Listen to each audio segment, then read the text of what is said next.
A new analysis of the tax proposal offered by Donald Trump shows that the taxes of nearly 69 million Americans will be increased if it becomes the law.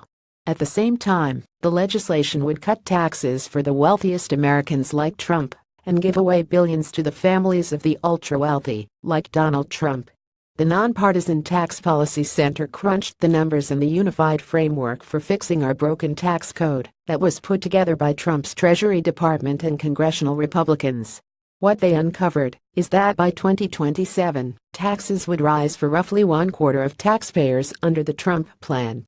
Based on a tax base of 176 million households within the United States, that translates into 68.8 million Americans who will have to pay more thanks to Republicans. These new taxes would start to be felt by next year if Republicans pass the bill in 2017. At the same time, the plan would see the top 0.1% of earners get an average tax cut of $700,000.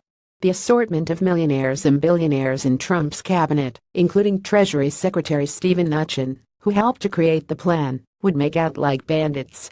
The majority of working families in America would have to pay more in taxes, even as the plan calls for a repeal of the estate tax. For families like the Trumps, this would mean his children, Donald Jr., Eric, Ivanka, Barron, and Tiffany, would get a massive giveaway, possibly as much as $4 billion.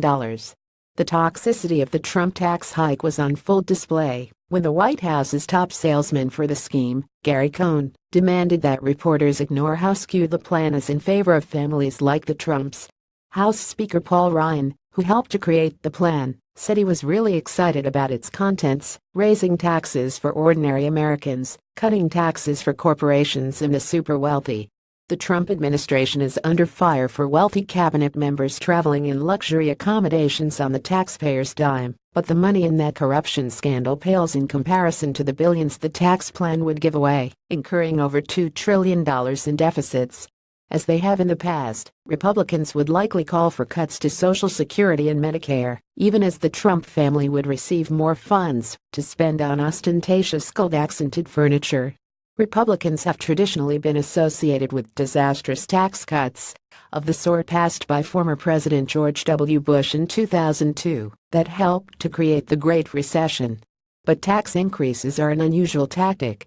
With the Trump plan, all the downsides of tax cutting are accelerated with the extra burden of taxes being thrown on top of working families. It is a lossless,